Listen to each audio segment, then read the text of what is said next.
Consistently showing up on social media to create content is not easy. As someone who started my business 3 years ago as a full-time college student and is now a full-time employee and continues to create content for my social media channels, I've learned a thing or two about how to effectively create content consistently while also being a full-time student or having a full-time job. If you're in that situation where you're trying to consistently create content but also have a life outside of your business and outside of content creation, then this video is for you. All right, I'll give you my top secret #1 thing that has helped me with content creation since I started, and that is Notion. I would not be able to run my business, let alone consistently create content and be a good full-time employee if I did not have Notion. Notion is like my second brain, and that is why I want to take you into my Notion and show you exactly how I plan my content, how I create my content, and how I consistently show up on Instagram specifically, but all of the social medias that I post on through my Notion calendar. First and foremost, before you ever start actually creating and planning out your content, you want to make sure you have at least 5 at the most content pillars. These content pillars need to relate back to your niche. So what's a niche? A niche is like your thing. A niche is what you want to talk about, what you want your business to be about. And those 3 content pillars should all relate back to your niche. And everybody in your target audience should be interested in said niche. And because they're interested in that niche, they'll also be interested in your 3 to 5 content pillars. I wouldn't recommend doing more than 5 content pillars because then your niche can get too broad. But doing less than 3 makes it a little bit too narrow. I personally have 3 content pillars in my business, and I think it's the perfect amount. Okay, so for example, my niche is small business and side hustle growth. My 3 content pillars are brand design, digital offers, and Instagram growth. So that means every single piece of content that I create falls under one of those 3 pillars. And each of those 3 pillars relates back to my niche, which targets my target audience and my ideal follower. All right, so now let's actually jump into my Notion and I'll show you my whole content planning process from the ideation steps to the full content creation and posting process. Okay, so welcome to my Notion. This really is my second brain. I would not be able to own a business or live without my Notion board. I use it for so many different things, but today I want to focus on my actual content calendar. So first I want to give you a quick run through of what this content calendar actually holds. So right here is just my content idea list. I'll explain this in a minute. Then the full calendar I have for all of my social media platforms, and this is their KanBan status. So again, I'll get to all of this in a minute.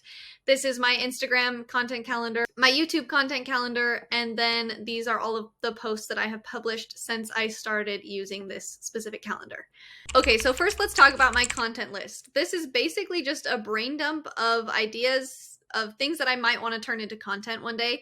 This is also a compilation of a bunch of different hook freebies that I've gotten from different people and ones that I've come up with on my own.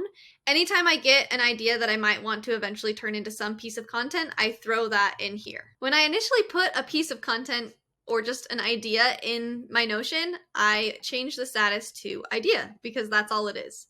Once I'm ready to actually start working on that idea, I open it up and make a lot of different edits. I'll get to that in a minute. Okay, so the first step in my content creation process is obviously coming up with an idea. Once I get an idea, I go in and edit it. I'll show you that now. So let's say I want to take this 5 ways to improve blank hook and turn it into an idea. So I open it up and come down here and choose my template. The 3 platforms that I use currently in my business are Instagram, YouTube, and Pinterest. So these are the 3 kind of templates I have right here. So we'll say this is going to be an Instagram reel. So I click Instagram content idea and it comes up with this template that I pre-created so that every single time I need to create an idea, this comes up. Okay, so the first thing I do is finish the idea. This hook is just 5 easy ways to improve blank. So I need to figure out what that blank is going to be. We'll say that this is going to be 5 easy ways to improve your Instagram bio. So I just write that right here. I then come up to medium and choose what kind of content this is going to be. This is going to be a short video. I have short video because I can also repurpose these into Pinterest idea pins and YouTube shorts. I also choose which content pillar this idea is going to fall under, and this is going to be Instagram growth. And then I sometimes pick the post date right here but most of the time I do it later, which we'll get to in a minute. And then I change the status from idea to in progress. This way, when it shows up in my Kanban status board, it moves from just being in the idea column to the in progress column, so I know which posts I'm currently working on and which ones are finished. Once I have the content idea, I come down and write what I might want the visual to be for this piece of content. If it's just going to be a simple B-roll video with text on the screen, I'll just put B-roll here. If it's going to be a lip sync video, I'll do that. If I have a specific idea of what I want this reel to like show in video form, I'll put that here, but most of the time it's just simple B-roll. Another thing I do during this process is figure out what audio I want to use. If I'm trying to stay up with the trends, I'll leave this blank, and when I'm posting this video, when it's actually time to post, I'll pick a trending audio that's trending at the time. But if I'm trying to do a specific type of video, or if I'm using an original audio, or if I'm doing a lip sync, I will put that right here and try to find the specific audio that I'm going to use when I post it. For this specific idea, I'll just put trending audio. And then when I'm actually posting this in Instagram, I'll pick the exact audio I'm going to use. Then, depending on if I'm speaking in this reel or if it's just text on the screen, I put that right here. So this is either going to be the script that I'm using to speak or the text that's going to show up. In this case, it's just going to be text that appears on the screen, so I'll put that in here. Okay, so once I figure out what script I'm going to have on the screen of the reel, I then figure out the caption. Oftentimes when I'm doing this process, I don't always have a full caption of what I'm going to have on the actual post, but sometimes I have a few key points that I want to highlight, and so I'll put those kind of here as kind of like an outline and then write the caption when I get time. But I always try to write my captions before the day of posting so I can make sure that it's in perfect shape and it's ready to post when the time comes, so I can stay consistent. Okay, so I've just added a few little bullets of what I might want my caption to say in the future, just so I can remember kind of what I was originally thinking. And then I always make sure to include a call to action in every single post I ever post, so I have a specific place for it here in my template. All right, so I've added in my call to action. I also include a signature at the end of all of my posts just to throw in a few keywords and just to keep some consistency within my posts. And then I have a few different groups of hashtags that I keep down here. I don't use all of them in every post. I just keep them here so that I have them when I'm ready to post something. All right, so once I go through and do that, I pick when I want to post this. We'll say that I'm going to post this on Wednesday, August 30th. Once I have a few content ideas planned out, I can go see them in my full content calendar. One thing I love about the calendar in Notion is that you can drag and drop these around if you want to move your content to a different day. Oh, one thing I forgot to mention, when I made the templates that you saw earlier, I also picked an emoji to correspond with that platform. So all of my Instagram content has this little phone emoji, and all of my YouTube content has this video camera, and then all of my Pinterest content has a little pin. I'm currently not posting pins right now, so I don't have them in my calendar. I love having my content in an actual calendar where I can drag and drop ideas because, for instance, this video that I plan on posting this day is actually a trend that I saw today. I originally had this video planned for this day, but when I saw this trend, I wanted to hop on it before it wasn't a trend anymore. So it's very easy to move things around if you want to change things up. Something else I love about Notion is you can filter out your calendar. So I also have my Instagram calendar where I just have my Instagram content shown on this calendar. And I also have a YouTube version where I just see my YouTube videos.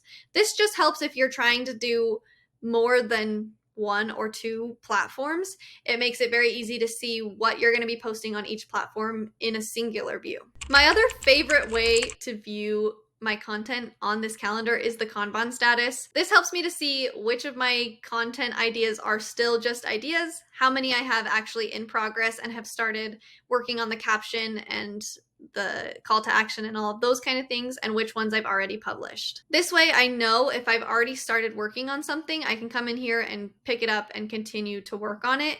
And once it's published, I can drag it over into the published side. I also do keep track of all of the posts that I've published in the past for repurposing purposes. A lot of the times when a post performs well on a platform, you can repurpose that content into something else. For instance, if you have a reel that performs really well, you can repurpose the content that you had in that reel into a carousel post or into a still grid post. So as I'm checking the insights on my Instagram, I can come back here and find the original caption and the original content idea and adapt it for a different form of content. Okay, so once I've actually published a post to whatever platform, I come into the content idea and I change the status from in progress to published. This takes it off of my content list so that this list isn't cluttered up with a bunch of posts I've already published. It moves it from this list and puts it in my published posts tab, so I can refer back to them when I want to repurpose that post in the future. I currently am only using Instagram and YouTube in my business right now. I'm trying to start implementing Pinterest a little bit more, and as I start posting my posts to more platforms, I'll start adding those platforms the same way I've integrated these into this content calendar already. Okay, one thing I do want to say before I end this video is that I do not recommend scheduling your posts, and let me tell you why. Oftentimes when people schedule their posts, they'll have it scheduled in Instagram or whatever program that you're using to schedule your post. It will then automatically post that post or reel or carousel post, whatever it is, when the time is scheduled, and then the person who is running the account, who posted the post, does not engage with any of the comments that are coming in when that post is posted. They didn't engage with any other accounts before or after that post was posted. They kind of just post and ghost. Posting and ghosting can be really bad for your account because the algorithm really rewards people who engage and actually use the platform that they're trying to post on. When you engage with other people's content and show Instagram that you're an active, avid user of their platform, then they're gonna be more likely to push out your content to other people because you also use their platform. The other bad thing about posting and ghosting is that you don't get to interact with people as soon as they're commenting on your posts and build that relationship and build that community with people as soon as you post something. Now, don't get me wrong. If you need to schedule your posts in order to continue to stay consistent on Instagram, by all means, go ahead and schedule them, but make sure that you're still trying to engage with other accounts and be active on Instagram when your post actually goes live. So that is the content creation process that I have perfected over the last 3 years of running a business on Instagram while also being a full-time student and now a full-time employee. It can be really difficult to continue to stay consistent with posting on Instagram if you don't have some sort of system set up. If you like my content creation process and are interested in getting my actual Notion board to use for yourself, I do now offer it as a product in my store. The link will be in the description. Thank you so much for watching. I love talking about stuff like this, Instagram growth in particular, and just having a business in the digital world in general. So please leave me any questions you have below, any sort of video ideas you have for me, things that you want to know about how I do this whole thing. Please leave them in the comments. I would love to create a video specifically for you. Thanks so much for watching, and I'll see you all next week. Bye!